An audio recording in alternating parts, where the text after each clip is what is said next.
The scent of freshly brewed coffee and warm cinnamon rolls usually filled the daily grind with a comforting embrace, but this morning a prickle of unease tightened Harper's chest.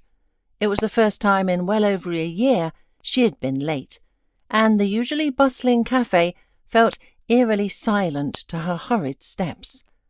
She tugged her crisp white apron over her emerald green blouse, her fingers fumbling with the ties. A quick pat to her slightly askew ponytail, and she emerged into the cosy dining area, hoping her 20-minute tardiness would slip unnoticed. No such luck. "Harper, a word!" The clear, resonant voice of the cafe's owner, Mrs. Albright, floated down from the winding staircase that led to her upstairs office. "As soon as you're done with that table, please come see me." Harper moved with deliberate slowness, setting down a fragrant herbal tea and a plate of blueberry scones before her guests. With a soft sigh, she turned towards Mrs. Albright's office.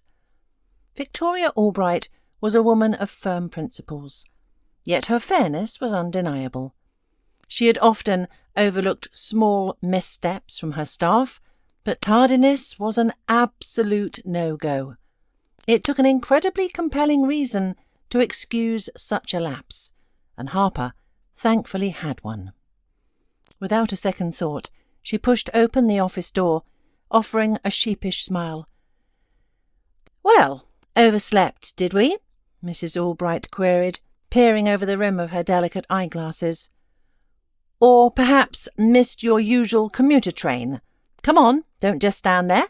That chair isn't merely for decoration." Harper sank reluctantly into the plush velvet chair, her trembling fingers nervously pleating the crisp linen of her apron. "Neither, actually," she murmured, gathering her courage. Well, I'm pregnant." Mrs. Albright's pen clattered onto her mahogany desk, her eyes widening in astonishment. For a moment it seemed as though every worry line of her face had magically smoothed away. "Is that so?" "Truly?" "Yes. This morning. I felt a bit queasy, even thought about calling in sick, but then I decided, why not take a test? And I still can't quite believe it." "Why didn't you call then?" Mrs. Albright asked, a note of surprised wonder in her voice. "I don't know," Harper confessed, shrugging her shoulders. "Perhaps I just wanted to share the joy with everyone." Mrs. Albright poured them both a soothing cup of mint tea, then perched on the edge of her desk. "Share the joy," she mused, a faint smile touching her lips. "And what? You're going to run through the cafe shouting your news to every patron?" "Oh, why everyone?" Harper's cheeks flushed. "You, for example, already know. The other girls would find out when the time was right. Is it really so wrong to share happiness?"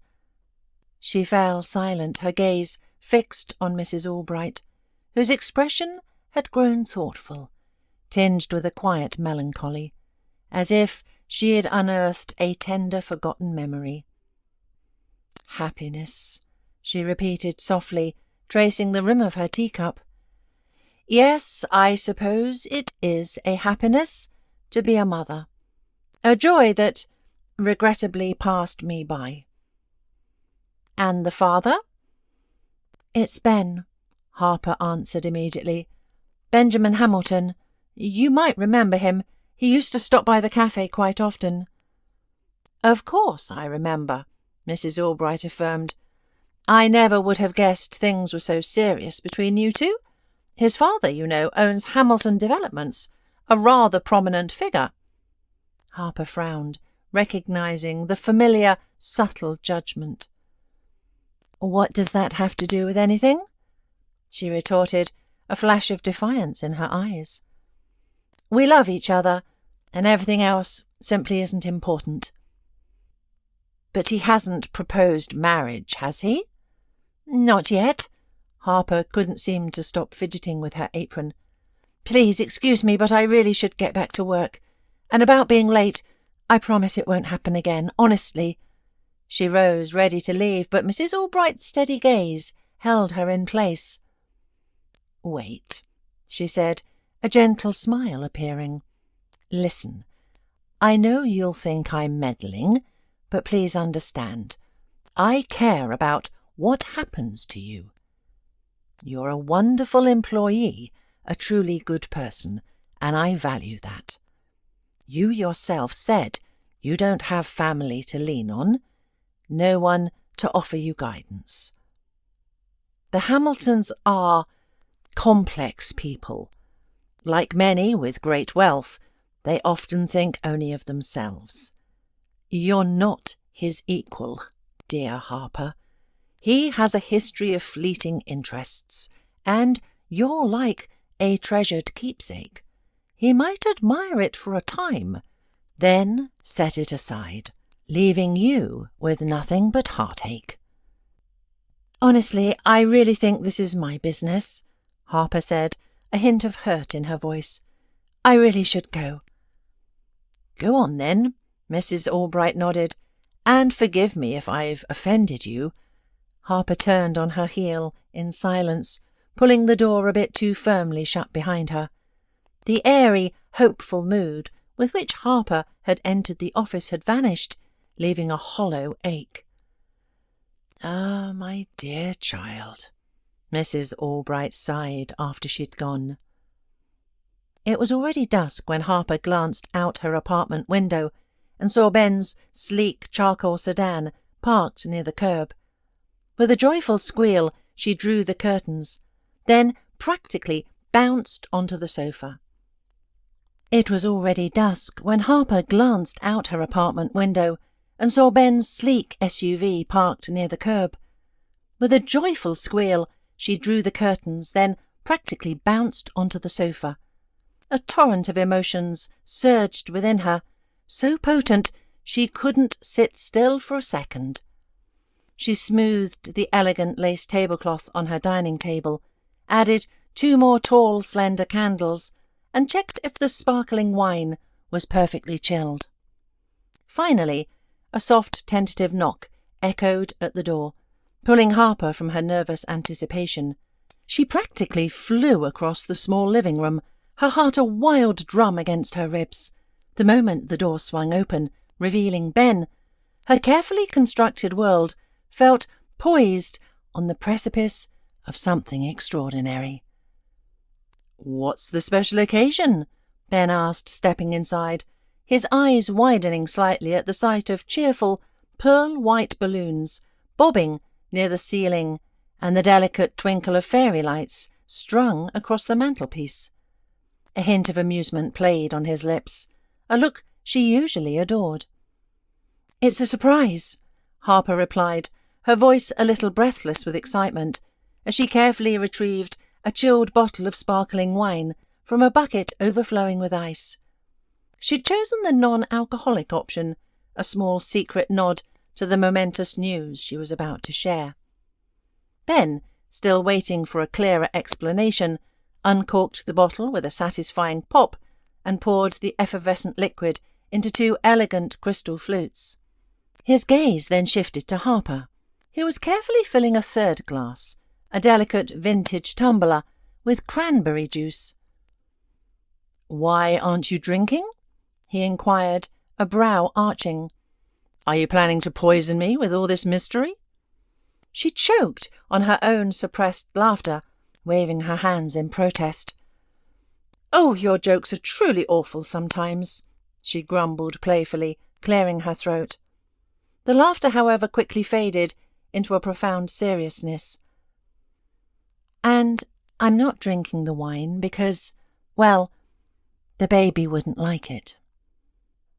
Ben's hands, still holding the flute, paused mid-air. "What baby?" he asked, his voice suddenly devoid of its earlier lightness, utterly bewildered. "A regular one," Harper said, her voice softening, filled with an almost unbearable tenderness. A tiny little thing. It's brand new. Just arrived.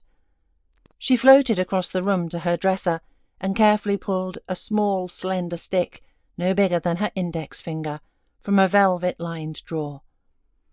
It's a test. I took it this morning, she explained, her voice trembling slightly with the weight of the revelation. See? 2 lines. It means I'm pregnant, Ben. Ben froze. The crystal flute still suspended in his hand, not quite reaching his lips.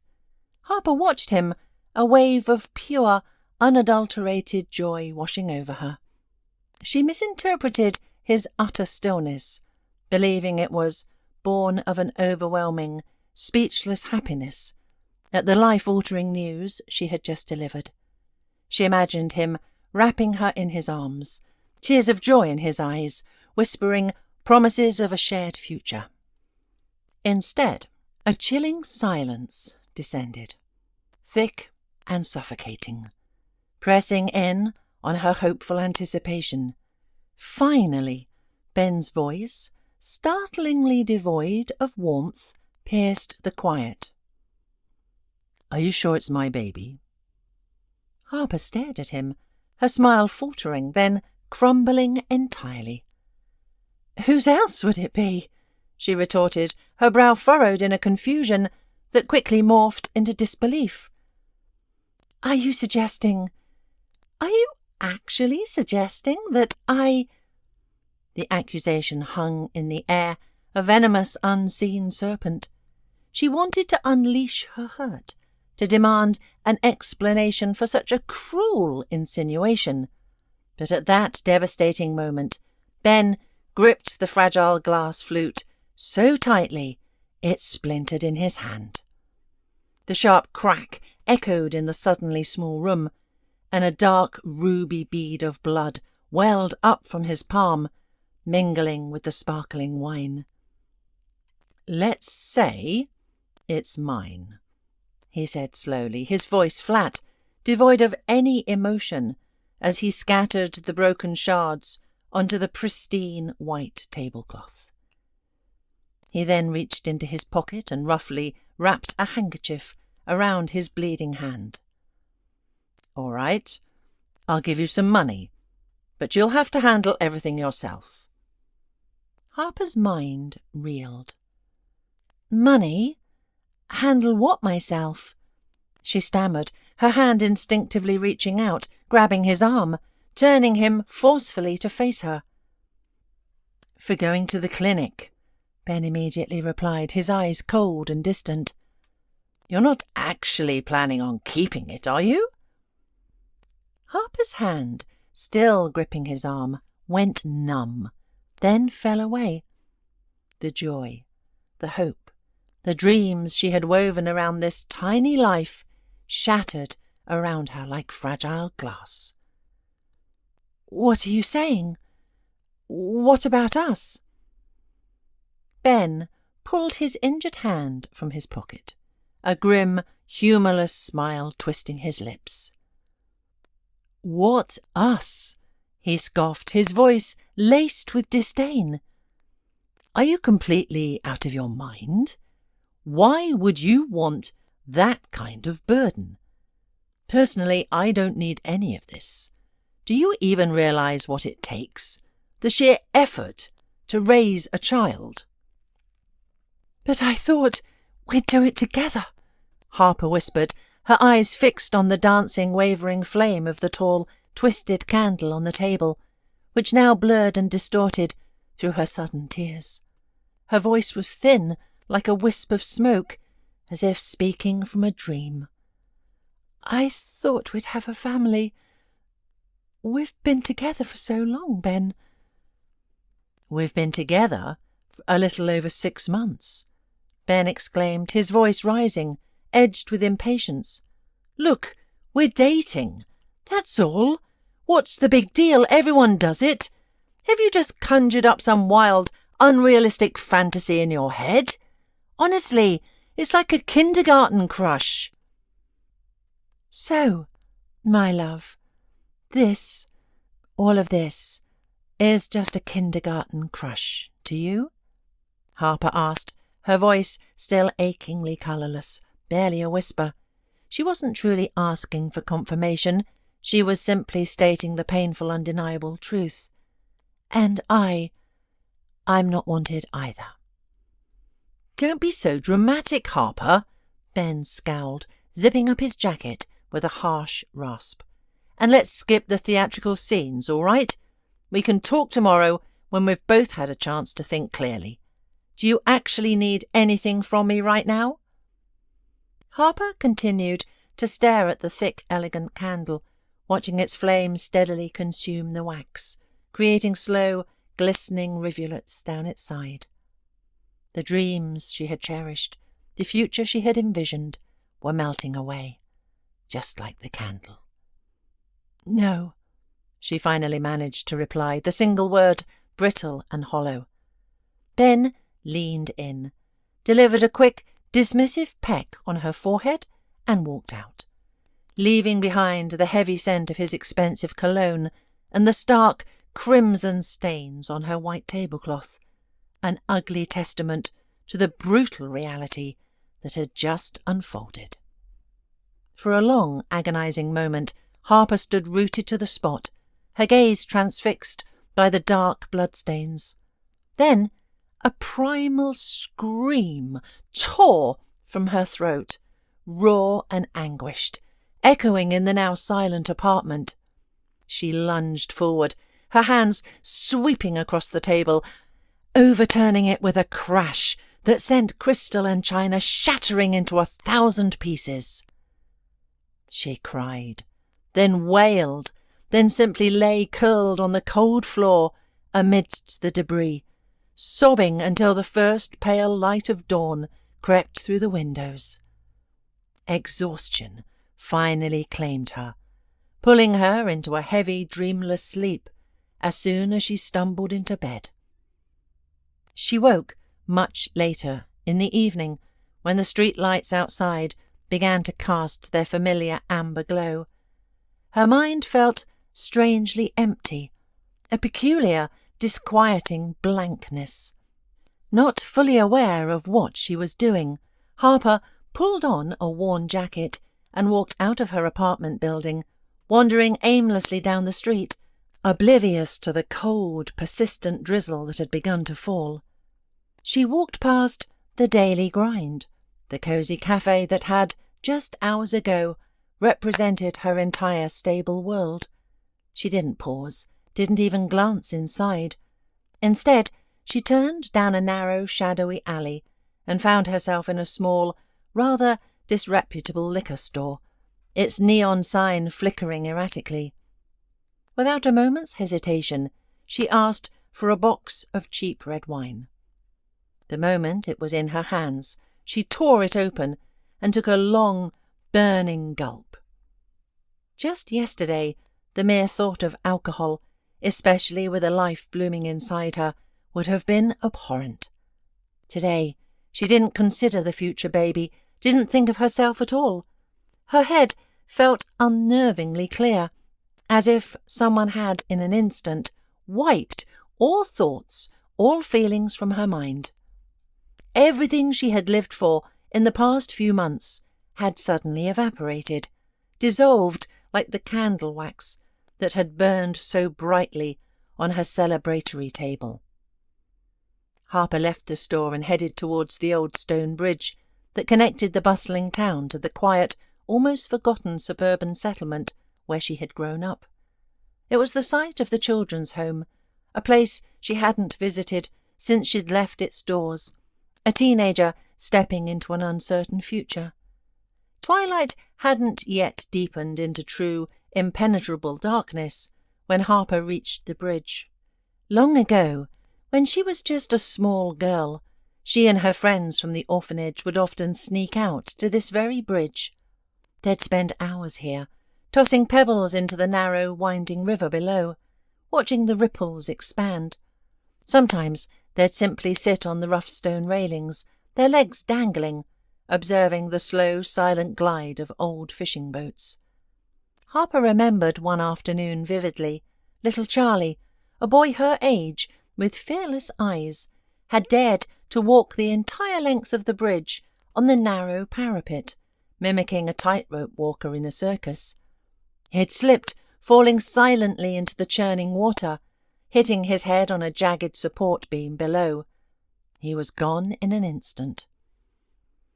After that harrowing day, the children from the orphanage never ventured onto the old bridge again. For Harper, every time she found herself on its weathered planks, she couldn't help but recall little Charlie, the sweet, mischievous boy who never lived to see his 11th birthday. Pausing at the entrance to the bridge, Harper took another defiant swig of the cheap wine, the bitter liquid burning her throat, and then quickened her pace. The soles of her boots echoed on the cold metallic surface, and the pungent smell of stagnant water and decaying fish wafted up from the considerably dwindled river below. Pulling her scarf tighter to cover her face, Harper reached the middle of the bridge, and, with a terrifying resolve, climbed over the rusty railing. Once on the narrow, precarious ledge, she instinctively gasped, her breath catching in her throat as she peered down. The churning water was a dizzying 60 feet below, a dark, hungry maw. She drained the last drops of wine, then hurled the empty box into the abyss. It spiralled down slowly, a pale rectangle against the inky blackness, before finally landing on the murky surface, drifting silently away into the shadows. Taking a deep, shuddering breath, Harper leaned forward, teetering on the very edge, her arms outstretched, as if preparing to embrace the vast emptiness. Another fleeting second, and then, "Hey, what are you doing?" a thin, reedy voice suddenly piped up from behind her. "Are you going to jump? I wouldn't recommend it. My friend, Timmy, tried to jump from here once and he almost broke his neck. And Timmy's really athletic. He can do all sorts of things." Harper jolted, spinning around to face the unexpected interruption. In her shock, her footing slipped on the slick, narrow ledge. Her heart leaped into her throat as she plunged downwards, instinctively flailing for something, anything, to grasp. Her fingers closed around a thin, rusty rebar jutting out from the bridge's side. She tried to pull herself up to regain her footing, but her arms felt impossibly weak, trembling under her weight. "Hold on!" a small voice squeaked, and a tiny girl, impossibly brave, scrambled through the railing. "I'll be right there! Just a second!" The girl lay flat on her stomach, hooking her legs around a sturdy part of the railing, and with surprising strength began to pull Harper upwards, grunting and straining with effort. Despite her small stature and slender build, the child was astonishingly strong. She managed to haul Harper almost to her waist, allowing Harper to scramble the rest of the way onto the ledge herself. Only then did the girl release her grip, her small fingers white and stiff. "Thank you," Harper whispered, her voice hoarse, still reeling from the terrifying brush with oblivion. She looked at her small saviour, a blur of motion, as the girl dusted off her jacket. "What's your name?" "Myra," the girl replied, her eyes wide and curious. "And what are you doing out here so late? Why aren't you home?" "I don't have a home," Myra shrugged, a poignant, mature acceptance in her tone. "I live in the orphanage over there across the river." She helped Harper climb back over the railing, then blew on her own chilled hands. The night promised to be bitterly cold. The strong wind had swept away the rain clouds, leaving the sky a vast canvas sparkling with brilliant stars. "And how long have you been there?" Harper asked, her voice gentle, as she instinctively extended her own gloves to the girl. "What happened to your parents?" "Almost a year now," Myra sighed, a deep, heavy sound for such a small person. My mum was hit by a car, and honestly, I really don't like it there." Harper carefully pulled the soft gloves onto Myra's numb fingers, then began leading her back the way she had come. "I understand," she nodded, glancing back at the darkening strip of woods beyond the bridge, knowing the orphanage lay on the other side. "I grew up there myself, lived there until I was 18.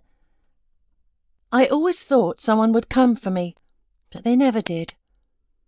A sudden comforting thought blossomed in Harper's mind.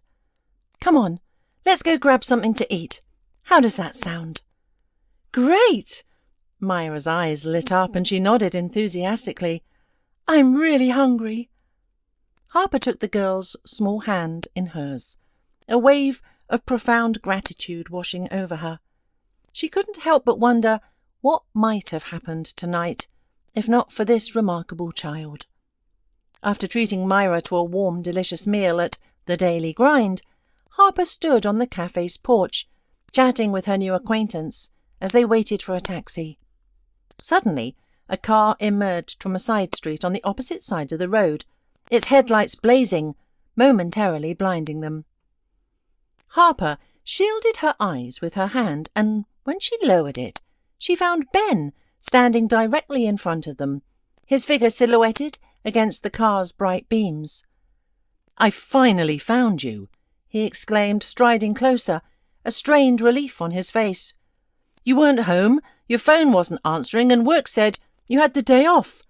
I decided to try checking here again, and here you are." "What do you want?" Harper snapped, her voice sharp, hardened by the night's despair. "Oh, nothing much," he said, forcing a nonchalant smile. "Just wanted to talk, remember? We agreed to talk yesterday." "We didn't agree on anything, Ben," Harper retorted, her voice a low growl. "How dare you even show your face here?" Ben shoved his hands into his pockets, rocking slightly on the balls of his feet, clearly strategizing his next move. If it hadn't been for the shroud of darkness, Harper would have seen the malicious smirk distorting his features. Finally, he pulled a cigarette from his pocket and lit it, the cherry glowing ominously in the dim light. "Come on, Harper." Ben exhaled a stream of smoke, wiping his mouth with the back of his hand. "I understand yesterday was a tough conversation, and we just had a slight disagreement. These things happen, but you have to understand my side too. This situation affects me as well. Your baby is my baby." As he spoke, Ben kept his gaze fixed solely on Harper, completely oblivious to Myra, who was quietly sitting on a nearby bench. Not understanding the adult argument, the little girl soon lost interest in their heated exchange and gravitated towards Ben's expensive car, drawn by its sleek lines, eager to get a closer look. "It's him!" Myra suddenly shrieked, her voice cutting through the night air like a knife. She stumbled forward, pointing a trembling finger at Ben. "It's him! He's the one!" Tears streamed from her eyes, and her small body began to shake with an uncontrollable, furious tremor. Harper dropped to her knees, pulling the distraught child into a tight embrace, trying to soothe her while urgently seeking an explanation. "It's him! He did it!" Myra repeated, glancing wildly back at Ben. "He killed my mummy!" Ben choked on his cigarette smoke, coughing violently as he threw the butt to the ground. "What nonsense is this?" he blustered, his voice loud and defensive. "Who is this kid anyway?" Myra, wrestling to control her overwhelming emotions, straightened to her full, tiny height and balled her small hands into fists. She lifted her tear-streaked face, her eyes blazing with a defiant courage, and glared at him. "You hit my mum that day," she declared, pressing her back against Harper's legs for support. "She was crossing the street. She tripped and you didn't even stop. I remember your car clearly. It haunted my dreams for so long." Myra, unable to hold back the torrent of grief and fear any longer, burst into fresh tears, her small body racked with sobs. "This is nonsense," Ben mumbled, backing towards his car, his face a mask of denial. "I didn't hit anyone." He fumbled for the car door handle.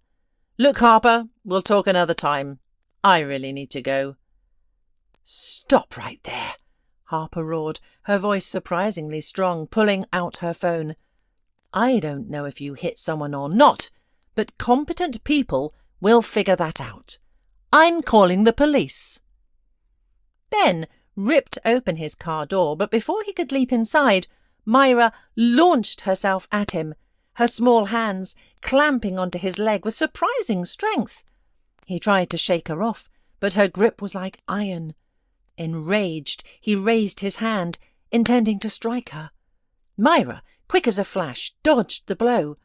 Ben's fist sliced through the cold night air, a sickening whoosh of displaced emptiness. "You little pest!" he snarled, grabbing the child's hair, his face contorted with fury. "Get off me, you brat!" Myra's pitiful cry ignited a spark of desperate courage in Harper.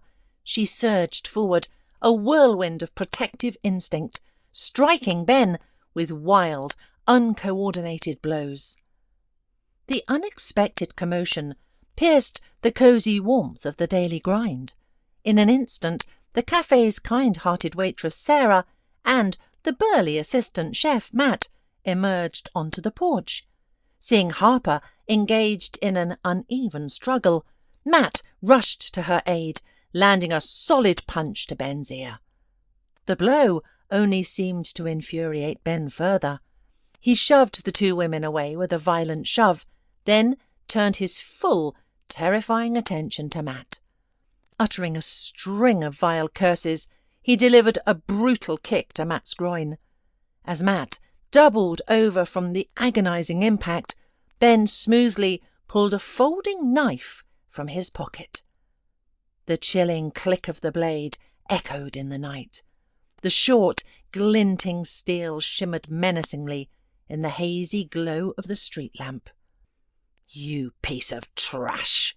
Ben hissed triumphantly, his eyes gleaming with a twisted satisfaction, and slashed the knife across Matt's leg. "Who do you think you're messing with, you worm?" Matt, still reeling from the initial kick, crumpled to the asphalt, clutching his bleeding leg. Stunned by such brutal cruelty, the women dared not interfere further, watching in horrified silence as Ben's car sped away, its taillights vanishing into the darkness. Their stunned paralysis was shattered by a new piercing scream. "What are you standing around for?" Mrs. Albright's voice, sharp with urgency, cut through the night as she rushed towards the injured Matt. "Come on, help him! Get him inside, now!" "But what about Ben?" Harper stammered, receiving a firm, impatient shove to her shoulder from her boss. "He ran away." "Good riddance," Mrs. Albright retorted, her voice filled with frustrated exasperation. "Let him run. They'll catch him eventually. You, Harper, grab his legs, and Sarah, support his head." They carefully carried Matt into the cafe and gently laid him on a sturdy dining table. Mrs. Albright, her gaze surprisingly steady, meticulously examined the wound. She instructed Sarah to fetch water and hydrogen peroxide. "It's all right, thank goodness," she stated, her voice softening as she gently stroked Matt's hair. "Another inch and it would have been catastrophic. As it is, it doesn't look too serious. He'll have a respectable scar, of course, but that's nothing to fret over. Scars always suit a man." When Sarah returned with water and a first aid kit, Mrs. Albright carefully cleaned the wound and bandaged Matt's face. Then she told Harper to call an ambulance, but Matt, despite his pain, shook his head. "Are you okay, Harper?" he asked, trying to sit up, clutching his stomach. "He didn't hurt you badly?" Harper grasped his trembling hand and offered a weak, grateful smile. "No, he didn't even touch me," she replied, her voice thick with emotion. "Thank you, Matt." "All right, everyone," Mrs. Albright declared, looking at Harper, Sarah and the now bandaged Matt. "We're going straight to the police station. This kind of savagery cannot go unpunished. Sarah, can you pull up the security camera footage from outside? I'm sure our cameras caught everything." With Matt carefully supported and the crucial footage secured, the group made their way to the precinct. The officers listened intently to their harrowing account, Myra's trembling testimony providing a powerful first-hand narrative, corroborated by Harper's shaken words and the clear images from the cafe's surveillance system. Only after that did they return to the relative peace of the daily grind.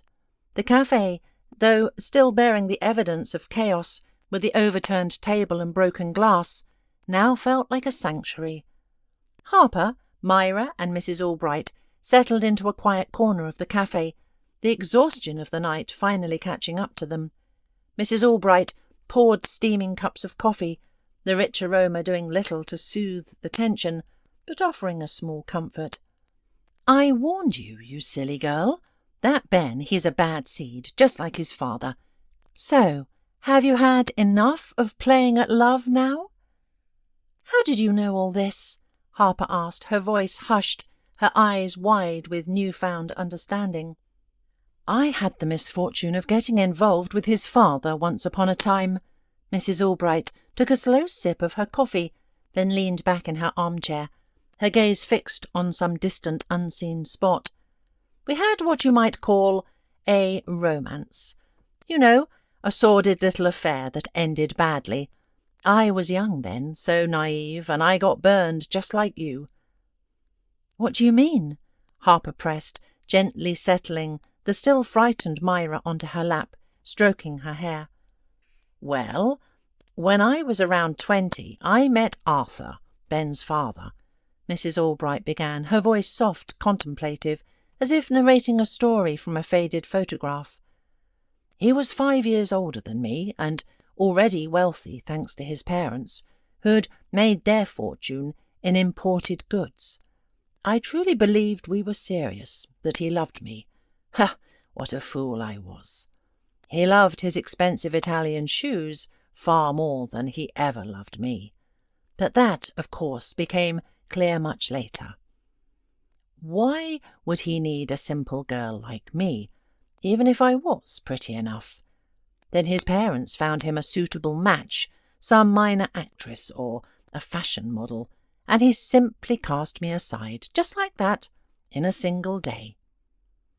Mrs. Albright paused, her gaze drifting to the window, lost in the shadows of the past. "And I was already 5 months pregnant." "And what happened to your child?" Harper asked, her voice barely a whisper, as Mrs. Albright took a moment's pause. You didn't actually—" "No, I didn't do anything," Mrs. Albright interrupted, a bitter, humourless smile twisting her lips. "I couldn't bring myself to. I showed up at Arthur's family home, told him I was going to have his child, and when that child grew up, I would tell them what a complete scoundrel their father was." A flicker of raw pain crossed Mrs. Albright's face. "Arthur was furious. He lunged at me, his fists flying, and beat me badly. It ended in a miscarriage." Tears streamed down Mrs. Albright's wrinkled cheeks, and Harper's heart ached. This woman, who had done so much for her, now sat before her broken, and Harper didn't know how to comfort her. How could anyone truly console a mother who had lost her child?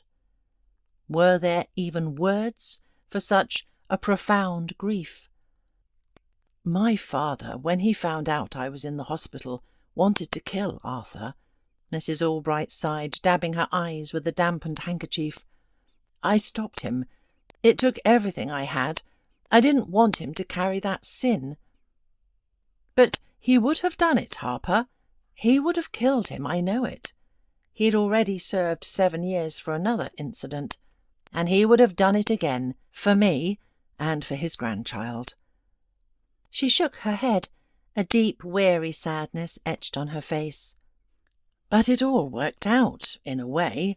Arthur's father paid us a substantial sum, promising they'd never bother us again if I didn't press charges and ruin his son's life. I didn't. But now—" She looked towards Myra, her gaze heavy with regret. "Now I regret not doing it. It's all happened again. Who will give this little girl her mother back?" She looked at the quiet, bewildered child and began to weep anew.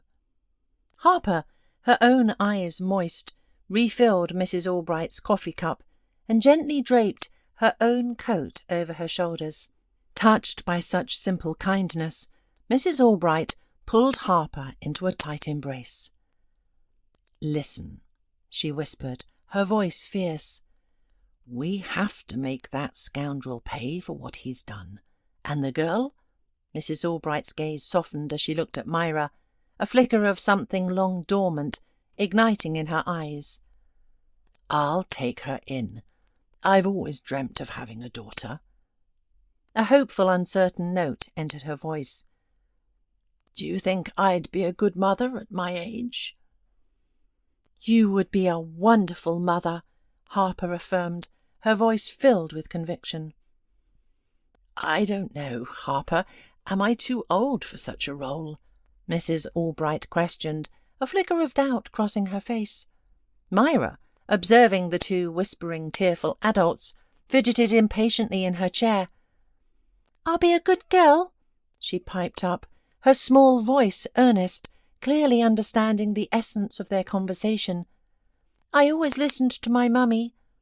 Just please take me from the orphanage, and I promise I won't let you down." She looked at them with such raw, heartfelt pleading that both women's hearts melted. "Oh, my little bird," Mrs. Albright murmured, reaching out her arms to the child. "Come here, my sweet blossom." She embraced Myra as tightly as she possibly could. In that very moment, a distant memory resurfaced. She was transported back to that far-away time when she was young and carried an unborn child beneath her heart. But now, thanks to this strange, even terrifying night, Victoria Albright, a woman well into her 50s, felt like a mother once more. Several months later, a different kind of warmth filled the daily grind, replacing the usual morning bustle with the soft glow of fairy lights and the scent of pine.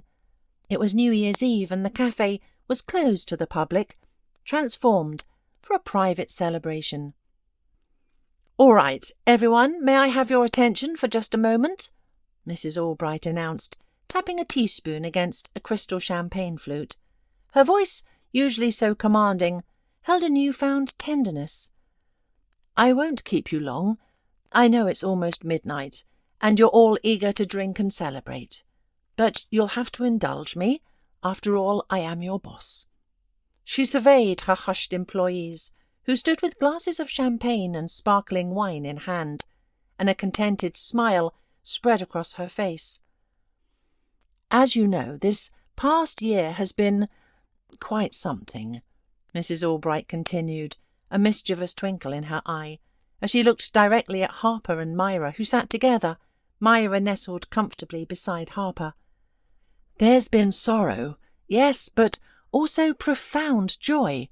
Someone here nearly lost a leg and gained a rather impressive scar in a battle with a villain who thankfully has been brought to justice. And someone else, in her golden years, gained a child." Her gaze swept over Harper. "And someone else still has that beautiful happiness to look forward to." She raised her glass, her eyes glistening. "So, my dears, I propose a toast to continuing to share all our joys and sorrows, triumphs and challenges as one big loving family. To our family, to the daily grind, and to a very happy New Year." "Cheers!"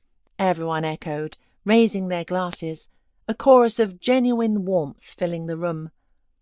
Everyone exchanged happy glances.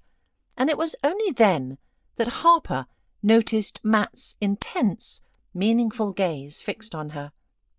She clinked her glass against his once more, and he leaned in, his voice a low rumble. "Any plans for New Year's Eve, after this?"